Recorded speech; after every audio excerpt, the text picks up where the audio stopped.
High friends, welcome to channel. Iran Israel పై 10 క్షిపణులు మిస్సైళ్లు ప్రయోగిస్తే వాటిలో ఒక్కటి మాత్రమే లక్ష్యాన్ని తాకినా కూడా అది ఇరాన్కు పెద్ద విజయంగా భావిస్తారు. ఎందుకంటే ఇరాన్ నుంచి నేరుగా ఇజ్రాయెల్ను టార్గెట్ చేయడం చాలా కష్టమైన పని.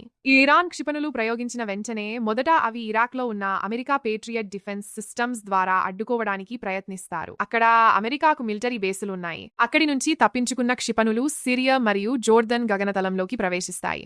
అప్పటికే Israel air force fighter jets గాల్లోకి ఎగిరి వాటిని అడ్డుకునే ప్రయత్నం చేస్తాయి. జోర్దన్ దేశం కూడా ఇజ్రాయెల్కు సహాయం చేస్తూ క్షిపణులను అడ్డుకునే ప్రయత్నం చేస్తుంది. అయినా కొన్ని క్షిపణులు ముందుకు వస్తే అవి మెడిటరేనియన్ సముద్రంలో ఉన్న అమెరికా నౌకాదళ యుద్ధ నౌకల ద్వారా మళ్లీ అడ్డుకునే ప్రయత్నం జరుగుతుంది.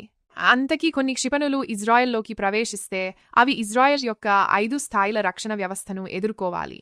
వాటిలో అరో, థాద్, పత్రియట్, డేవిడ్ స్లింగ్, ఐరన్ డోమ్ వంటి శక్తివంతమైన డిఫెన్స్ సిస్టమ్స్ ఉన్నాయి. అన్ని రక్షణ వ్యవస్థలు ఉన్నప్పటికీ కొన్ని క్షిపణులు వాటిని దాటి టెల్ అవీవ్, హైఫా వంటి నగరాలను తాకిన సందర్భాలు కూడా ఉన్నాయి. Thank you for watching. Follow channel for more videos.